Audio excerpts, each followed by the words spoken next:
señorita Constanza o Camila, que son o Daniela, que han estado más a través de ella, o algún correo electrónico. Yo resumí un poco, le puse solo politraumatizado porque eso abarca gran parte de la temática que está desarrollada en el tema que se presentó como desafío. Vamos a comenzar. ¿Me pueden avanzar la diapo, por favor?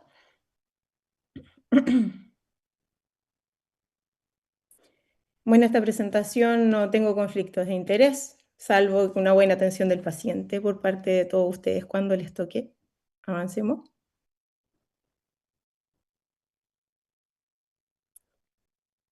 Bueno, los politraumatizados o los accidentes graves son cada vez más en nuestro país, siendo una de las principales causas de muerte en los pacientes jóvenes, y esto tiene un alto impacto financiero porque se producen en personas que son por lo general laboralmente activas. Y se habla que existe una tasa en la última revisión del año 2021-2023 de Chile entre un 7.4 y un 8.5 por 100.000 habitantes. Avancemos. Principal causa, accidente automovilístico, después lo siguen las caídas de altura, las heridas por armas, tanto de fuego como blanca, los aplastamientos. Siguiente. ¿Cómo definimos politraumatizado? Es aquel paciente que se presenta con lesiones de origen traumático que afecta a lo menos dos sistemas, de las cuales al menos una de ellas puede comprometer la vida. Y un paciente traumatizado grave es aquel con lesión en un solo sistema, pero que éste le causa riesgo vital o secuelas graves para su vida. La siguiente. Por otro lado, tenemos el paciente policontundido, que es paciente con lesiones graves, pero sin riesgo vital. Y acá hay una diferencia que se las quise anotar igual, que es el politraumatizado infantil, que no necesariamente la lesión traumática puede comprometer dos o más sistemas, sino que está asociado al riesgo vital o a fracturas múltiples, ya que muchas veces en los niños solo el hecho de tener múltiples fracturas implica un trauma de alta energía y por lo tanto tenemos que estar atentos que este paciente puede correr riesgo vital. La siguiente. ¿Cuál es el patrón de mortalidad que producen los accidentes en general? Tenemos el patrón de mortalidad que es el histórico, que habla de las muertes inmediatas, las tempranas y las tardías. ¿Y cuáles son las muertes que van a incidir? ¿En cuáles son las que podemos influir nosotros? Es la siguiente, es las muertes tempranas. La siguiente. Que aquí podemos ver el gráfico, que en la línea roja tenemos la mortalidad histórica que existía antes de que se implementara el manejo de la TLS, y después tenemos en los gráficos cómo ha ido disminuyendo la mortalidad temprana y la mortalidad tardía, que es la debida a las complicaciones por este trauma. Accidente. La siguiente. La siguiente. ¿Cuál es el concepto que vamos a manejar entonces a través de la TLS? Primero, tratar la amenaza para la vida, que la falta de un diagnóstico definitivo no impida el adecuado tratamiento del paciente. Y no es indispensable tener toda la historia clínica detallada del paciente, a qué hora comió, qué medicamentos usa, cuáles son sus patologías crónicas, para tratarlo de manera adecuada. Y esto, tener la capacidad de reaccionar en el momento y desarrollar el enfoque ABCD oportuno y reevaluando cada vez este paciente, es el que va a hacer el cambio de que nuestro paciente tenga su hora dorada y esa la logre sobrellevar y no termine en una catástrofe y finalmente nuestro paciente fallezca. La siguiente. ¿Cuáles son los objetivos del cuidado del trauma en el prehospitalario? Primero, prevenir las lesiones que se puedan producir secundarios a una atención insuficiente, iniciar de manera inmediata la reanimación y brindar un transporte seguro, oportuno a los pacientes lesionados y coordinado. La siguiente. ¿Cuáles van a ser nuestros criterios para trasladar a un paciente a otro centro? Los pacientes que están inestables y deben ser trasladados a un hospital más cercano con la capacidad de realizar la reanimación adecuada y eventualmente el manejo quirúrgico de las lesiones que pueden poner en riesgo la vida de manera inmediata de nuestro paciente y posteriormente considerar si estos pacientes requieren algún otro traslado secundario, pero en primera instancia siempre tiene que ser al lugar más cercano que pueda ofrecer una atención inicial. ¿Ya? La siguiente. ¿Qué cosas nos van a hacer cuando nos encontramos ante un escenario, un accidente, por ejemplo? ¿Qué cosas tenemos que ir a buscar dirigidamente y con qué contamos nosotros? Tenemos la sospecha que hay un accidente, que todos nos dimos cuenta, hay un antecedente de trauma, podemos ver cosas que son fisiológicas, que son objetivas, como alteraciones, hipotensión, dificultades respiratorias, alteraciones de la conciencia. La siguiente. También tenemos, la siguiente, cuando ya tenemos esta valoración inicial, tenemos que ver también cuál es la anatomía de la lesión. Si encontramos un paciente que tiene 2 o más fracturas evidentes, si tiene alguna amputación, si tienes alguna herida penetrante, parálisis de las extremidades, marca del cinturón, si el paciente está inconsciente. La siguiente. Posteriormente tenemos que evaluar cuál es el mecanismo, si hubo un mecanismo de alta energía, si hay muertos en el lugar, si el vehículo está cerrado y el paciente fue eyectado, cuando hay un impacto a alta velocidad, las descargas de gran energía, o sea, que nos hable que hubo un accidente que involucró mucha energía. La siguiente. Y finalmente tenemos los factores que son agravantes de esta lesión, que son los pacientes más añosos, las embarazadas, cuando el paciente tiene alguna patología grave preexistente, las condiciones ambientales extremas, por ejemplo, si estamos en un lugar donde el paciente cayó al agua, si podemos sospechar que este paciente puede tener una hipotermia secundaria o en lugares que hace mucho frío, que está nevando, por ejemplo. La siguiente. Siempre y nunca olvidar que cuando se hace esta atención en estas situaciones que son traumas de alta energía, siempre debe haber una coordinación con los organismos del hospital, desde dónde van a llegar estos pacientes. Siempre tenemos que tener la capacidad de, llegó el SAMU, la ambulancia al lugar, evaluó la situación, realizó la primera atención de estos pacientes, aseguró un traslado seguro, un ambiente para el paciente y asegurando el traslado seguro también en ese mismo momento empezó la reanimación del paciente adecuada y otro del mismo personal que se involucró en este traslado es el encargado y esas labores deben estar asignadas con antelación de comunicar al centro dónde va a llegar este paciente para que el equipo lo esté esperando con todos los insumos necesarios para brindar una adecuada atención. La siguiente. Entonces, tenemos este paciente que lo encontramos en una condición de un accidente de alta energía. Lo primero que se debe hacer es mantener siempre la vía aérea como general, controlar el sangrado externo y evitar el shock, inmovilizar de manera adecuada al paciente con un traslado seguro al centro más cercano y idealmente al centro que sea capaz de resolver y realizar una reanimación adecuada y dentro de lo posible obtener una información de cómo sucedió, fue lo que sucedió y si el paciente habla o hay alguna persona que pueda aportar algún antecedente, obtenerlo en el momento para que cuando este paciente sea presentado al centro, tengamos toda esa información ya en el bagaje de los que lo atendieron inicialmente. La siguiente. Entonces, tenemos un esquema, que este es el resumen de lo mismo. Tenemos va a ser nuestra decisión en el triage en el lugar del incidente. Tenemos condiciones que son clínicas y valorables a través del escoma de Glasgow, la presión, la frecuencia respiratoria. Si esto está alterado, este paciente inmediatamente debe ser su traslado coordinado y seguro a un centro de trauma. Si no tenemos alguna de estas alteraciones, evaluamos cuál es la anatomía de la lesión, que ya las conversamos, Si es que presenta alguna de estas alteraciones, también debe ser trasladado a un centro de trauma. Avancemos a la siguiente. La anterior, eso.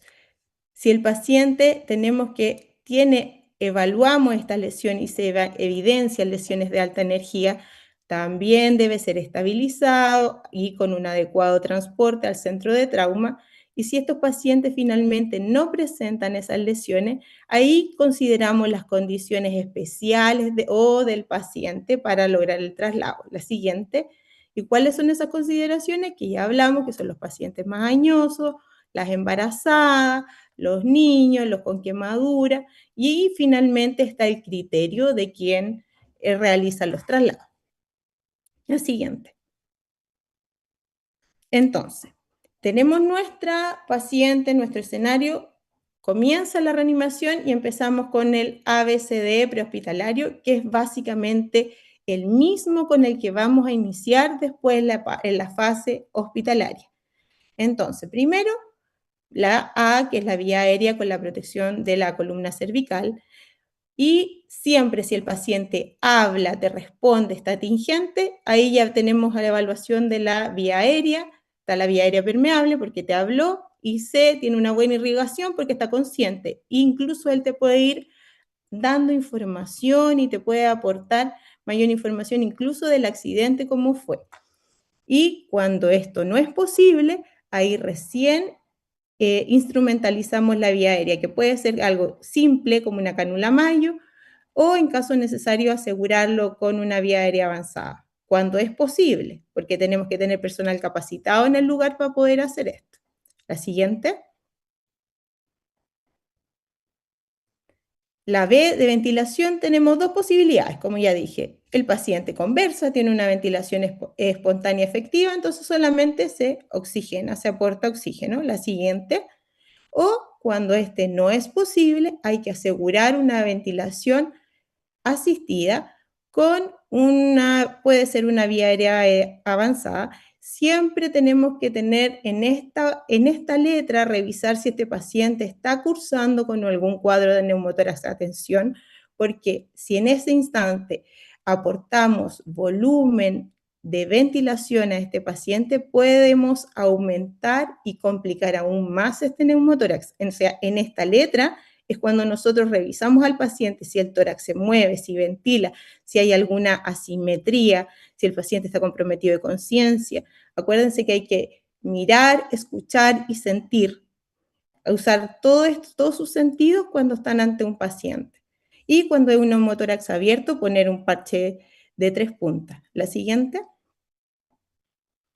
En la circulación, siempre se pone al paciente, se evalúa. Si hay pérdidas de volumen, por ejemplo, tenemos una hemorragia evidente, siempre poner 2 vías de grueso calibre, aportar volumen idealmente tibio, considerar el criterio de hipotensión permisiva, es decir, no desesperarse por aportar volumen, ir de a poco, con bolos, y siempre realizar en este punto también el control de hemorragias con compresión directa, con apósitos, con vendas estériles. Y el torniquete solamente reservarlo para aquellos pacientes que uno los ve muy comprometido, con una hemorragia evidente, y este torniquete se tiene que registrar. ¿Cómo lo puso? ¿Dónde se puso? ¿A qué hora se puso? Porque no es llegar y poner un torniquete y olvidarse cuándo se puso, y esto se comunica inmediatamente en el centro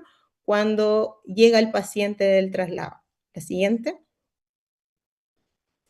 El déficit neurológico también tenemos que evaluarlo en la letra D. Tenemos ahí, evaluamos de nuevo la escala de Goma de Glasgow, evaluar las respuestas pupilares, hay que tratar de prevenir la isquemia y el aumento de la presión intracraneana, no hiperventilar los pacientes, tampoco utilizar soluciones con glucosa o hipotónicas. La siguiente. Y finalmente tenemos la exposición del paciente, el examen de este y el control del ambiente. O sea, hay que prevenir la hipotermia del paciente. No necesariamente hay que descubrirlo completo, pero si vemos que hay zonas que eventualmente podrían estarnos ocultando lesiones sangrantes que no hemos identificado, la ropa está mojada, el paciente puede tener alguna sustancia tóxica en su vestimenta, hay que retirarla y protegerlo, ponerle frazadas, estas vendas, estas frazadas que son como de metal, y la reanimación, como dije, ojalá idealmente con líquidos tibios. La siguiente. Entonces, tenemos nuestro lugar, ya encontraron al paciente, se llamó por teléfono al hospital para avisar que iban a llegar con un paciente que estuvo en un accidente de alta energía, cómo fue la situación. Entonces, ¿cuál es la importancia de avisar al centro donde lo van a derivar? ¿De qué paciente van a derivar? Lo ideal es que sea siempre. Es muy importante porque tiene que haber una disponibilidad tanto del personal como de los insumos y un despliegue del centro para que cuando llegue este paciente idealmente estén todos listos si el paciente necesita transfusiones masivas o necesita imágenes inmediatas. Todo eso tiene que estar previamente hablado para el equipo del centro hospitalario esté coordinado y disponible. Y, por ejemplo, las camillas donde va a llegar este paciente no esté ocupada. Algo tan simple como eso, que a veces es un tema muy grande en los hospitales. La siguiente. Entonces, tenemos un esquema de trabajo que en general, primero tenemos que estar preparados para enfrentarnos ante una situación así. El triage se realiza tanto en el lugar del accidente como después cuando llegan al centro hospitalario. Ahí la idea del triage, hay dos situaciones, cuando el centro es capaz de resolver y de atender a todos los lesionados o cuando el centro y el personal disponible no es capaz de atender a todas las personas lesionadas. Cuando el centro no es capaz de asumir toda esa carga, lo ideal es coordinar y evaluar y atender primero a los pacientes que están más graves, pero que pueden tener una buena respuesta, por ejemplo, y no trasladar, por ejemplo, pacientes que están en estados fallecidos en el lugar cuando hay un accidente de múltiples, por ejemplo, ¿ya? O sea, cosas tan básicas como esa, de no trasladar un fallecido, se realizó y se estableció en estos tipos de protocolos. Entonces, tenemos la revisión primaria, que es el ABCD, después viene una etapa de resucitación. Cada vez que un paciente ya lo vamos a tener estable en esta etapa de revisión primaria y uno ve que va decayendo nuevamente, volvemos a nuestro ABCD para volver a revisar. A lo mejor él estaba con una vía aérea avanzada y el tubo se corrió con toda la manipulación que se hizo del paciente mientras le sacaban la ropa o alguien le hacía un torniquete o alguien le ponía una compresa, se podía haber desplazado la vía aérea. Entonces, siempre esto es volver a revisar. Y algo está fallando, el paciente decae, volvamos A, B, C, D, de nuevo, todo ordenado, y una y otra vez hasta lograr estabilizar al paciente. La siguiente. Entonces, lo mismo de nuevo. Vía aérea, siempre vía aérea permeable, con control de columna cervical, oxigenar cuando necesitemos oxigenar al paciente y en caso necesario utilizar una vía aérea avanzada. La siguiente. La ventilación, favorecer siempre la ventilación espontánea si el paciente es posible y si no, ir asistiendo al paciente con ventilación asistida o vía aérea avanzada. La siguiente. En la ventilación, como ya dijimos, hay que descartar las lesiones que son potencialmente mortales. No podemos pasar a la C si no hemos descartado todas estas lesiones que pueden matar al paciente. La siguiente. En el control de la hemorragia siempre tenemos que buscar, y no es solo no es solo asistir al paciente ingresándole volumen, implantándole soluciones fisiológicas, sino que también hay que controlar dónde está sangrando. Hay que tener ojo con que el paciente, por ejemplo, hay veces que no vamos a ver una hemorragia exsanguinizante, no vamos a ver las lesiones evidentes, pero el paciente puede tener una hemorragia torácica, abdominal, puede que tenga una fractura de pelvis con un libro abierto y el paciente, ¿qué cosas vamos a ir viendo? Que el paciente está estable, se nos empieza a hipotensar, se pone taquicárdico, la piel se pone pálida, se pone sudoroso y el paciente a veces antes de comprometerse de conciencia, uno tiene un paciente de que te contestaba en un principio y se agita. ¿Por qué? Porque le está llegando poco sangre al cerebro. Entonces, todas esas cosas hay que volver de nuevo. Ya, ¿qué hicimos mal? El paciente se está oxigenando, está ventilando, volvemos a circulación de nuevo. ¿Ya? La siguiente. ¿Cómo controlamos? Hacemos la parte de la C de circulación con control de la hemorragia. Tenemos nuestras dos vías venosas. Hacemos un bolo inicial en adultos, en niños, de líquidos tibios, por favor, tibios, y evaluamos los signos vitales post-transfusión y cómo evoluciona el paciente. Cuando ya tenemos un escenario de que el paciente estamos considerando una pérdida de hemorragia sanguínea, hay que activar los protocolos de transfusión. No podemos pretender de un paciente estarle pasando 2, 3 litros de solución fisiológica y eso no hay que olvidarse que produce acidosis, discoagulopatía y una serie de cosas que son las que finalmente terminan de matar a un paciente si uno no es capaz de reconocer esta alteración. La siguiente. En el déficit neurológico, evaluar la escala de coma de Glasgow, si podemos obtener mayor información ideal, si el paciente a lo mejor se le encontraron drogas, alcohol, tomarle un hemoglicotest a ver si el paciente a lo mejor se está comprometiendo porque está en una hipoglicemia. La siguiente. Y la exposición con control del ambiente, siempre exposición completa del paciente. Acá le sacamos literalmente, si viene con restos de ropa, se saca, se descubre. Acá no hay que olvidarse que el paciente por lo general viene inmovilizado en una tabla espinal, sacar la tabla espinal, revisarle la espalda al paciente porque puede tener lesiones que pueden provocarle la muerte en la espalda perfectamente. La siguiente.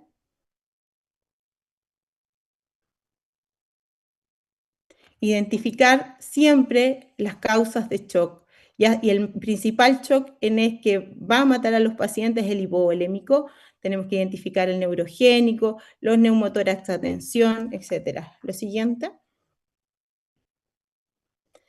Los procedimientos que utilizamos en la revisión primaria los fueron viendo, que es la presión arterial, el oxímetro, capnografía, gases arteriales que se toman apenas llega el paciente, en el electrocardiograma, el monitor, catéter urinario, en lo que es posible, si vemos la zona genital con una gran equimosis, no vamos a ir de entrada a poner una sonda vesical, porque podemos producir una lesión de la uretra. Y la sonda nasogástrica que se puede utilizar para descomprimir el estómago y evitar las aspiraciones. La siguiente. Dentro de la revisión primaria tenemos muy pocas imágenes y las imágenes que pueden utilizarse, que son aquellas que van a cambiar más que nada la posibilidad de sobrevivir del paciente, es la radiografía de columna cervical lateral, la radiografía de tórax anteroposterior y la de pelvis AP. No son todas las radiografías ni todas las imágenes. La siguiente.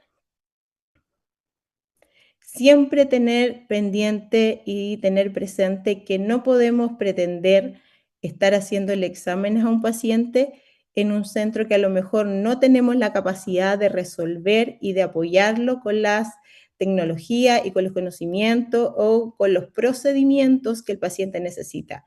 Entonces, no necesariamente tenemos que tener el diagnóstico definitivo de un paciente, tenemos que ser capaces de detectar las lesiones que lo pueden matar en ese momento, tratar de revertirla lo mejor que se pueda, detectar los neumotórax a tensión, detectar los hemoneumotórax, que son cosas que finalmente pueden matar al paciente en ese momento. Y realizar siempre un traslado seguro y avisado. La siguiente. En la siguiente es la revisión secundaria. acá se organiza un poco más el diagnóstico. Acá ya vamos a ir a buscar por sectores anatómicos, vamos a hacer un examen musculoesquelético mucho más acucioso y este equipo tiene que ser multidisciplinario, con neurocirujano idealmente, traumatólogo, cirujano, urgenciólogo.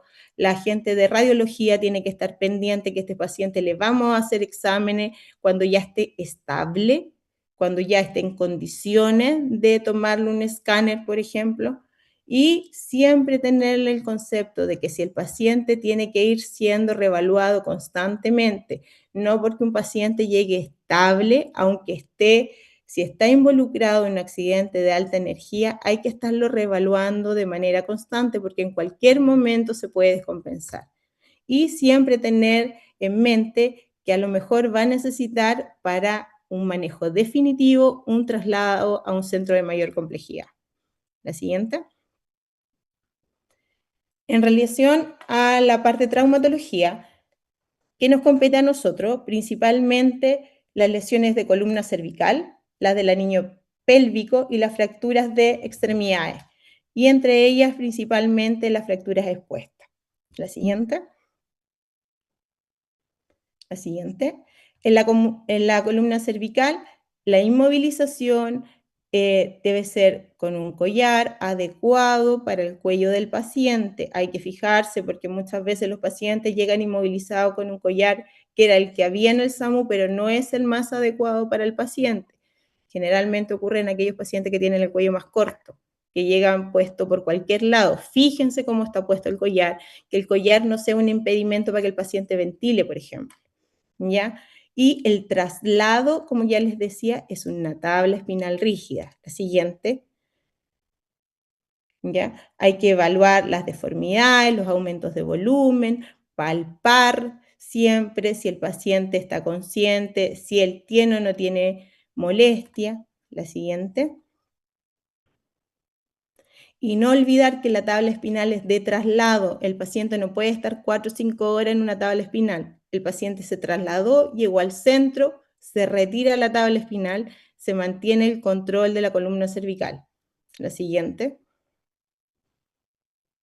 Y la imagen que es la radiografía de columna cervical lateral. Y el escáner en pacientes estables. Lo otro que hay que evaluar que en aquellos pacientes que van a ser sometidos a escáner por otro tipo de lesiones, eventualmente uno puede realizarle un escáner de columna cervical y obviar la radiografía de tórax o la de pelvis porque este paciente ya va a ser sometido a un examen de mayor complejidad. La siguiente.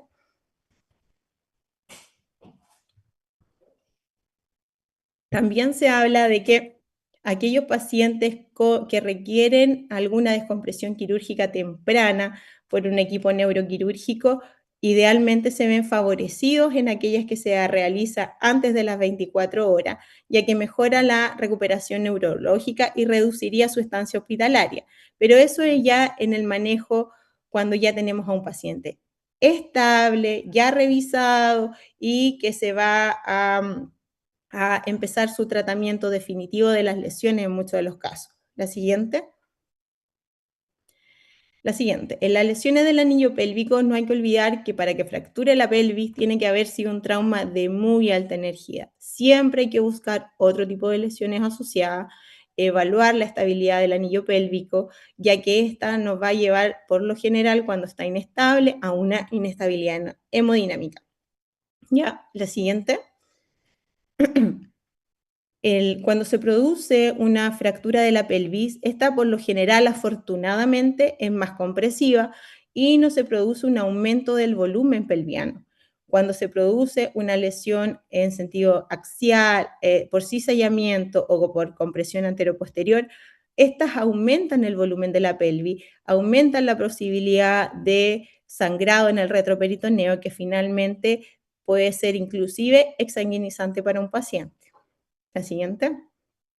Entonces, cuando sospechamos la lesión de pelvis, tenemos que la opción más simple es poner una sábana, tomar al paciente, alinear las extremidades inferiores, porque muchas veces estas están asociadas a fracturas de fémur, Cuando ésta se pueda, hacer una rotación interna de los tobillos, fijar las piernas y la sábana se pone a la altura de los trocánteres, ¿ya? No en el abdomen, no en la cintura, es a la altura de los trocánteres del fémur. A esa altura se pone el vendaje. La siguiente. Y eso nos puede ayudar a realizar un cierre del anillo de la pelvis, mientras tanto es un cierre transitorio.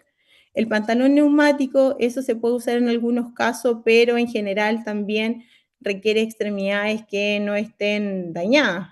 Y para lo otro, la disponibilidad de él es muy escasa. La siguiente. La otra, cuando ya tenemos al paciente en pabellón, le podemos poner un tutor externo a través de unos chances supracetabulares o un ciclado. La siguiente. Y en algunos casos también el packing directo, cuando a pesar del cierre de la pelvis, esto sigue sangrando el retroperitoneo y finalmente cuando está disponible, lo ideal es hacer una angiografía y embolizar el vaso que está sangrando. La siguiente. Y bueno, en relación a la fractura expuesta o las fracturas de extremidades en trauma de alta energía, lo más básico que tenemos a la mano es siempre realizar una adecuada alineación de la extremidad lesionada y no olvidar que esto va a ayudar a disminuir los sangrados, a disminuir los daños neurológicos, el daño de partes blandas y sobre todo el dolor del paciente. La siguiente. En el manejo inicial de la fractura, nosotros tenemos la posibilidad de tomar una radiografía, ir a buscar las lesiones asociadas, si hay lesiones neurológicas, lesiones vasculares, arteriales, y si hay lesiones que son evidentemente expuestas, estas se clasifican según la alteración del daño de partes blandas y la conminución ósea, y la contaminación de esta también se supone de acuerdo al daño que tengan las partes blandas, y se clasifican en Gustilo 1, 2 y 3, de acuerdo a mayor complejidad y mayor compromiso de parte blanda, estos van a ir subiendo porque se supone que son lesiones de más alta energía. La siguiente. Existe una tabla, esta tabla hay que tener ojo, porque en general las fracturas expuestas, las tipo 1, se tratan con cefalosporinas de primera generación, que es la cefasolina. En las que son tipo 2 se tratan con cefalosporina más gentamicina, pero aquí la dosis de gentamicina en esta tabla no está muy bien puesta, porque en general lo que se utiliza no son los 340 miligramos que sale ahí, sino los 160 miligramos como dosis única diaria, ¿ya? Así que hay que tener ojo con eso, porque esta es una tabla estadounidense que sale en el libro de la TLS. Y en aquellos pacientes que se sospecha en lesiones en ambiente agrícola o de muy alta contaminación, se le agrega penicilina en altas dosis. La siguiente. En el manejo inicial, entonces tenemos nuestro paciente, no hay que olvidar la fractura expuesta, si está muy contaminada, idealmente irrigarla, limpiar por arrastre, solamente irrigar con solución fisiológica abundante y cubrir con un apósito estéril, alinear la extremidad, inmovilizarla, aunque sea una inmovilización transitoria. Tenemos que ver la posibilidad, si a este paciente le corresponde o no, asociar una vacuna antitetánica, manejar el dolor, darle analgesia. Si está expuesta, ponerle antibióticos. Y finalmente, cuando está en el centro que corresponda, uno por lo general le va a hacer una fijación externa como un control transitorio de la lesión. Y cuando en aquellas que se puedan, por lo general un Agustilo 1 y eventualmente se podría hacer una osteosíntesis definitiva, ya que el riesgo de infección, si fue tratada adecuadamente, no es tan alto. La siguiente. ¿A qué se refiere el control de daños en traumatología? Se refiere que es un enfoque, como les decía, de contención y de estabilización del paciente para lograr que este paciente esté en condiciones de realizarle un manejo definitivo de su lesión. La siguiente. ¿Esto por qué se desarrolló este concepto? Se desarrolló porque se vio que los pacientes, dame la siguiente, los pacientes cuando tenían un accidente era el primer trauma que producían o el primer golpe, y esto producía una respuesta inflamatoria severa que podía llevarlos a falla multiorgánica y síndrome de distrés respiratorio. Y en aquellos pacientes que estaban a veces un poquito estables o inestables, si tú les agregas el trauma, que significa realizarle una intervención quirúrgica mayor, uno le producía un segundo golpe. Y esto podía producir nuevamente un síndrome de distrés respiratorio o la falla multiorgánica y el paciente eventualmente podía morir. Entonces, se planteó en traumatología hacer lo menos posible para estabilizar al paciente, es decir, en general, manejo con fijadores externos. Pero, ¿qué sucedió con esto? Se vio que los pacientes prolongaban mucho sus estadías en la UCI y que tenían hospitalizaciones muy prolongadas cuando ya lograban salir de este primer golpe, por decirlo así. Entonces ahí se fue la oleada al otro extremo. Entonces, si con estos pacientes se nos están acumulando, por decir, en la UCI, vamos a hacer una resolución definitiva inicial de todas estas patologías. Y resulta que se dio cuenta que en realidad no solo depende del tipo de fractura o el tipo de lesión que tenga el paciente, sino de su estado metabólico y cómo responda el paciente. O sea, el paciente tiene que estar médicamente estable para que tú puedas hacer un procedimiento definitivo. Dame la siguiente. ¿Dónde está? Entonces, en general, en los pacientes que están hemodinámicamente estables, uno podría hacer un manejo definitivo de la lesión, ¿ya? Pero en aquellos que tienen una inestabilidad hemodinámica, hay que hacer un control de daños, ¿ya? ¿Por qué? Porque el control de daños va enfocado a salvarle la vida al paciente. Es más importante salvarle la vida, ver que el paciente recupere, que pase su etapa inicial inflamatoria y después una vez que el paciente esté estable, en condiciones, ahí recién ofrecerle el cuidado definitivo total, ¿ya? Entonces, en general, en los pacientes que tienen lesiones del anillo pélvico, uno hace un manejo inicial en la sala de reanimación con una sábana o con una faja pélvica, y esos pacientes por lo general tienen asociadas otras lesiones intraabdominales, y eso es solo transitorio mientras llega el paciente a pabellón. Y en pabellón lo que se hace es ponerle un tutor externo y el cirujano explora qué otra lesión intraabdominal está complicando la vida del paciente. ¿Ya? La siguiente.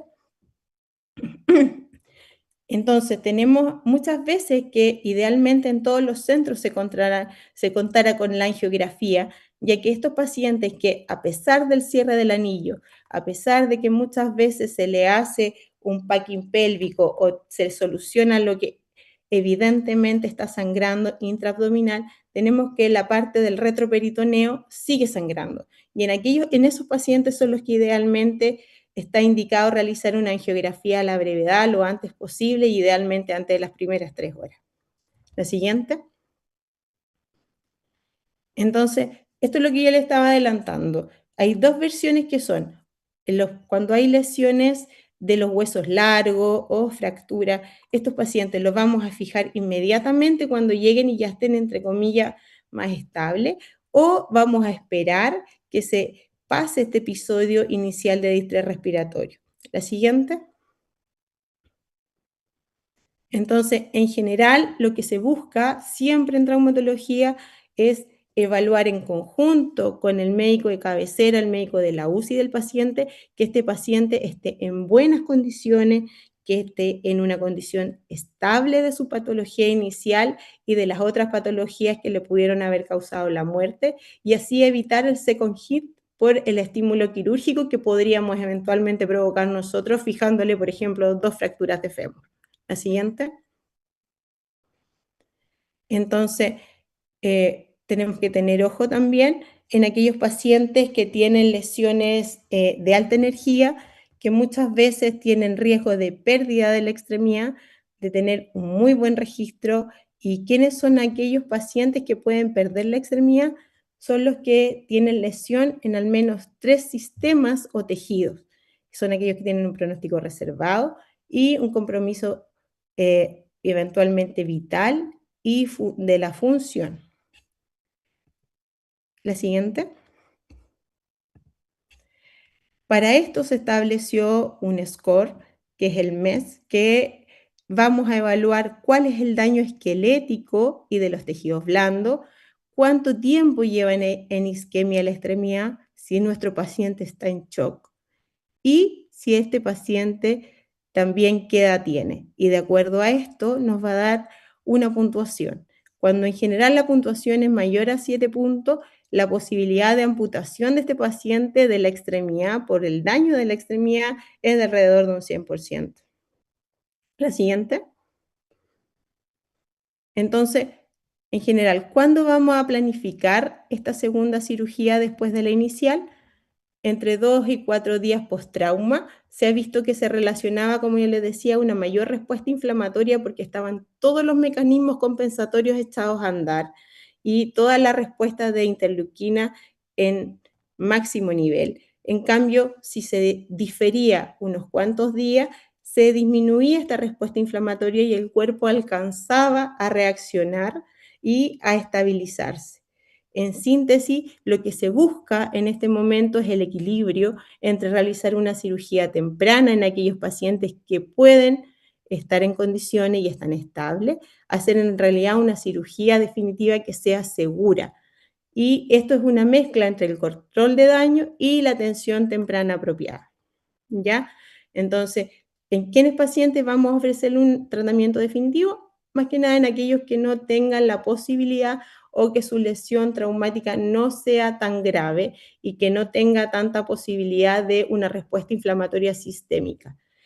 Pero en aquellos pacientes que están muy dañados, que tienen que su condición metabólica está al límite, que están con acidosis, no vamos a ir encarecidamente a fijar la fractura, sino que vamos a hacer un control de daño solo con tutores externos, que es una cirugía que es más corta, menos injuria para el paciente y al estar estabilizada esta fractura aportan también una disminución de las reacciones inflamatorias, disminuye la reacción inflamatoria por estos sectores.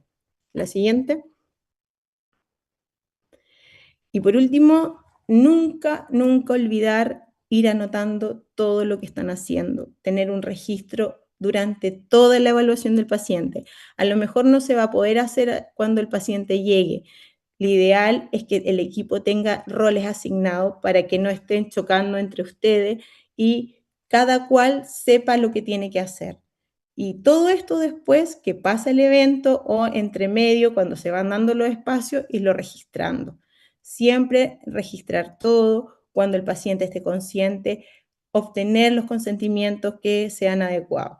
¿Ya? El consentimiento informado es súper importante para los pacientes que están conscientes. Lo siguiente. Y eso sería.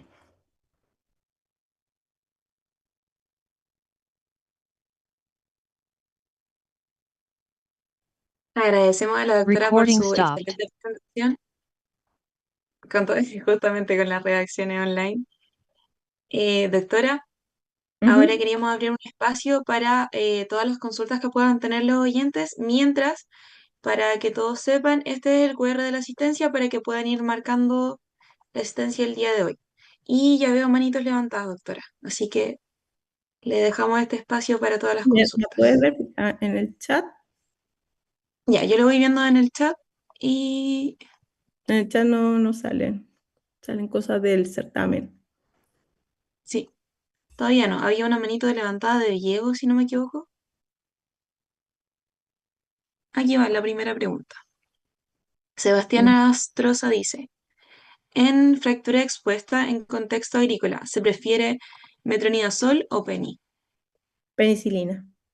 En general nosotros no ocupamos metronidazol. De hecho, cuando hay pacientes alérgicos a la penicilina, se prefiere la clindamicina. Se ocupa clindamicina y se ocupa gentamicina.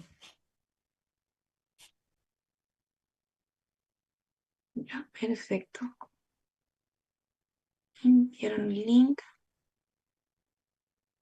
Cualquier otra consulta que haya.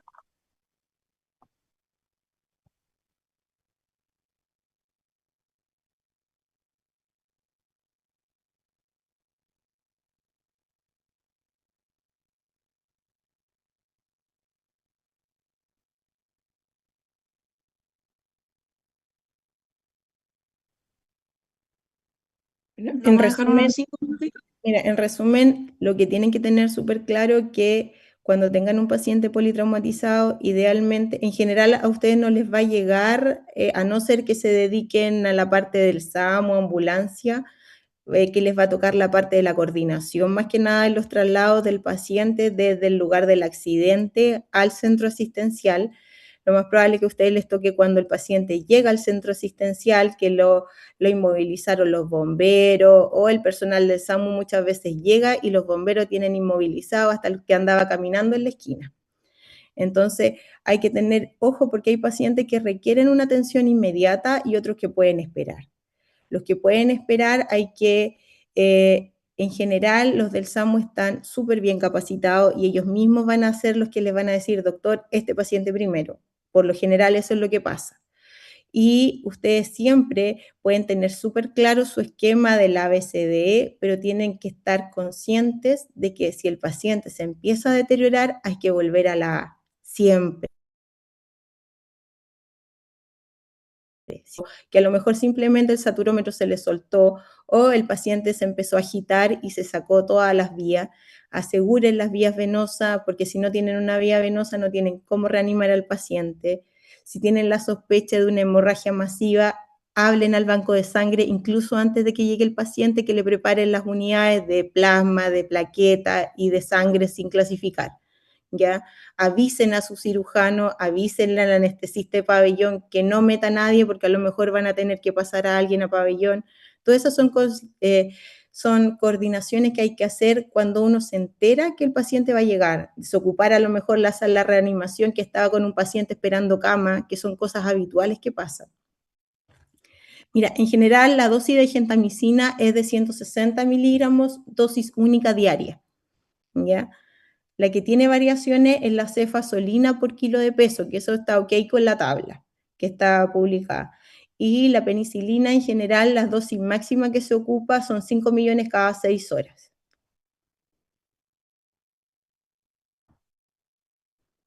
Y mira, hay otra pregunta en relación a la clasificación de Gustilo y Anderson. La clasificación de Gustilo y Anderson se basa en el trauma que provocó la lesión y el grado de contaminación que tiene la lesión. El agustilo tipo 1 se habla de que es un trauma de menor energía, que es una fractura que se produce de adentro hacia afuera, y en general la herida es menos de 1 centímetro. La tipo 2 es en que la lesión es un trauma de mayor energía, ya tenemos una herida de más de 1 centímetro, y en la tipo 3 son las lesiones que están severamente contaminadas, que son en ambiente agrícola, por arma de fuego o con compromiso neurovascular. Y de acuerdo a eso es el tratamiento con antibióticos. La tipo 1, solo la cefazolina. La tipo 2, cefazolina más gentamicina. Y la tipo 3, la cefazolina, gentamicina y penicilina. En general, aunque sea un agustilo tipo 1 por mecanismo, si la lesión tiene más de 6 horas y no ha recibido tratamiento, se considera que es una tipo 3, porque el riesgo de contaminación aumenta a medida que pasan las horas. Entonces, lo ideal es que si ustedes dentro de su proceso de reanimación detectan una fractura expuesta, traten de ver si el paciente es alérgico o no a la penicilina y empiecen inmediatamente tratamiento antibiótico, porque con eso disminuye la carga infecciosa y la posibilidad de infección finalmente.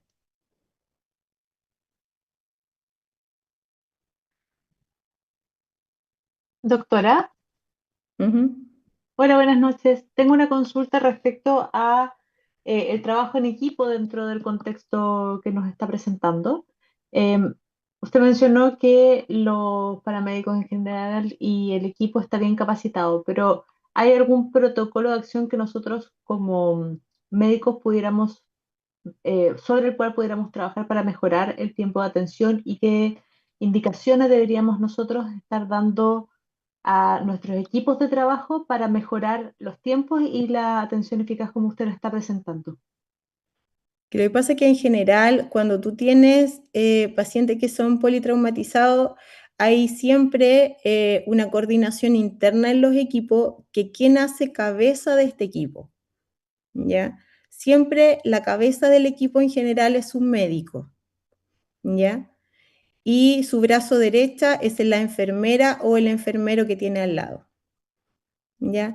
Cuando llegan los pacientes, dependiendo del centro donde uno esté, el que toma la cabeza del equipo es aquel que empieza con el manejo de la vía aérea, con la A, y es el que da las indicaciones a todo el resto, ¿ya? Él es el que habla en el momento, lo ideal es que todo el mundo lo vaya escuchando y la enfermera, a medida que van produciéndose los eventos y se van registrando, lo ideal es que esto se realicen en voz alta para que todo el personal que esté en la sala de trauma esté escuchando lo que se está haciendo y no hayan indicaciones duplicadas, que no hayan indicaciones que se contradigan entre ellas. Y todas esas cosas lo ideal es que uno lo converse antes, porque eso está en en la previa. No es que en el momento yo me voy a poner de acuerdo, esto tiene que estar, es como por ejemplo, cuando a ustedes les llega un paciente hipertenso, ustedes saben con qué van a empezar, qué remedio le dejan como inicial, qué remedio de segunda línea. Esto es exactamente lo mismo, pero es con acciones. ¿Ya? Muchas gracias. Mira, en general, acá hay otra pregunta de qué ocurre en caso de que un paciente haga un síndrome compartimental en un contexto de politrauma. En general, los pacientes en el principio, cuando se desarrolla un politrauma, un síndrome compartimental, no es en el primer momento, se va desarrollando a la medida que va pasando el tiempo del paciente, cuando son pacientes que están accidentados por aplastamiento o que son traumas de alta energía, es igual, el fijador externo te disminuye el sangrado y te disminuye la presión de la lesión, de la extremidad, y te ayuda inclusive a mejorar por una parte, evitar el síndrome compartimental. Y lo otro, el síndrome compartimental, tú lo sospechas, lo pasas a pabellón y lo descomprimes. O sea, cuando uno lo sospecha, si un paciente empieza con un dolor insoportable, un paciente, por ejemplo, paciente aplastamiento, pierna derecha, ya este paciente ya está estabilizado, se realizó manejo ABCD, manejo primario, secundario, y está en la sala después de que le pusieron el fijador externo. Es un paciente que estaba relativamente tranquilo, estable, y empieza con un dolor insoportable en la extremidad, los dedos se les ponen blancos, no le puedes mover un dedo porque el dolor es insoportable. Y tú tocas la pierna, está gigante, empastada, dura, la comparas con la otra y es nada que ver. O sea, ese paciente tú sospechaste el síndrome compartimental, lo pasaste a pabellón y lo descomprimes, le haces la fasciotomía, ¿ya?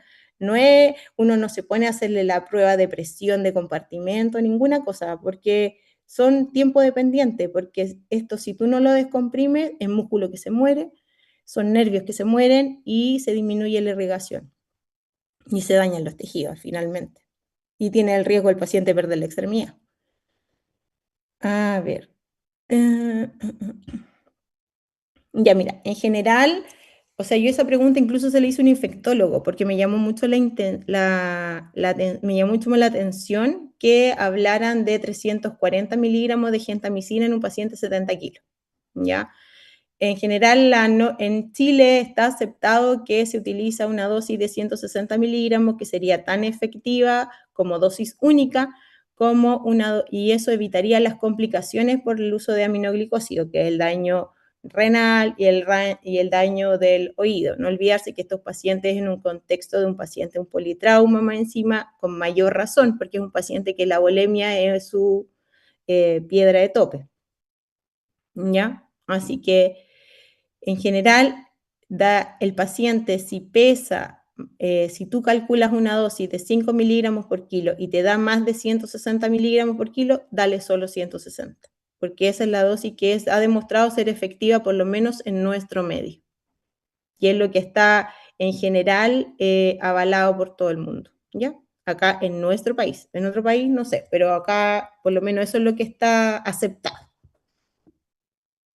Y esto es un tratamiento para fracturas expuestas. En general, dependiendo del tipo de fractura expuestas, el número de días que uno utiliza antibióticos, ¿ya? Si la fractura es un Agustilo 1, está aceptado que son 24 horas, la Agustilo 2, 48, la Agustilo 3, entre 72 y 5 días, ¿ya? Porque en general, si uno persiste con un tratamiento antibiótico más de 5 días, ya no estás haciendo tratamiento por fractura expuesta, estás haciendo tratamiento por una infección secundaria, una fractura expuesta o una posible osteomelitis o fascitis u otra cosa. Ya no es tratamiento de fractura expuesta, pasa otra cosa.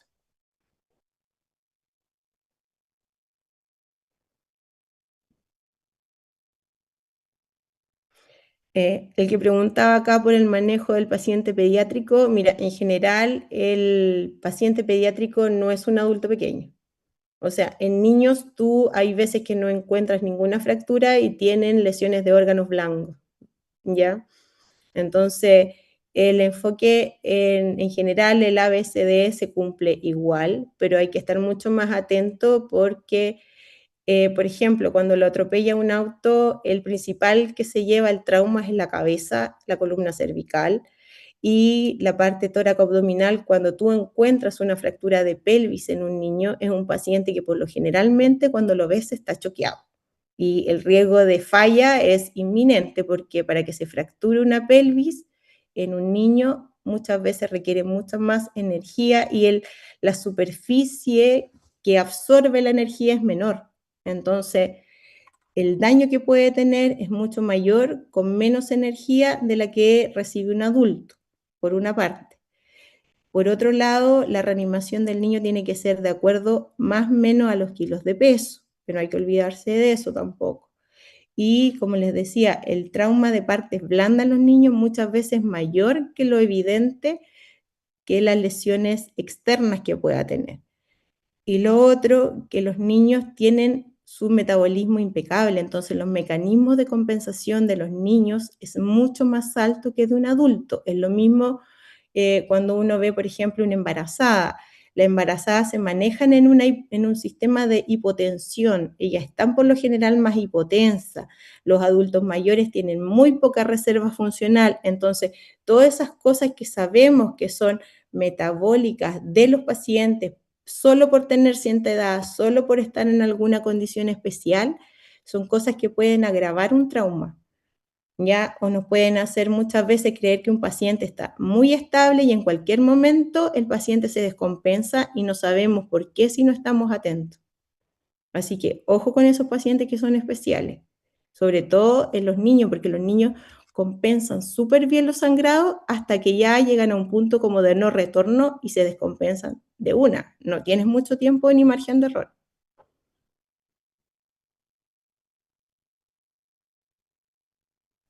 Muchas gracias, doctora, por responder todas las preguntas. Habían varias, así que muchas gracias por toda la aclaración y muchas gracias por la charla también. Em, Ahora vamos a pasar a una tanda de sorteos. Hola, Sí. ahora vamos a realizar el sorteo de una gift card para Maestro. Es para un estampado específicamente. Así que con los que se inscribieron en la lista para que se puedan inscribir los que no lo han hecho, con eso vamos a hacer el sorteo. Vamos a dar unos 5 minutitos más para que se